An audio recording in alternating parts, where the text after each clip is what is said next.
आज 23 जानेवारी आहे, उद्या 26 जानेवारी, उद्या म्हणजे 2 दिवसानंतर.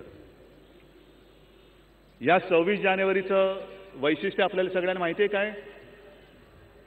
माहिती आहे का काय? प्रजासत्ताक दिन असतो तो असतोच, पण वैशिष्ट्य असं आहे की काँग्रेसचा पंतप्रधान शेवटचा त्या लाल किल्ल्यावरनं बोलणार आहे.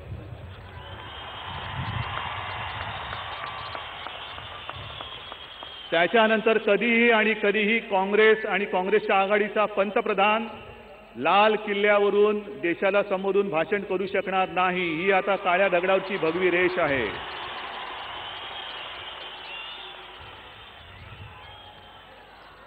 आज 23 जानेवारीला आपण जमलेलो आहोत,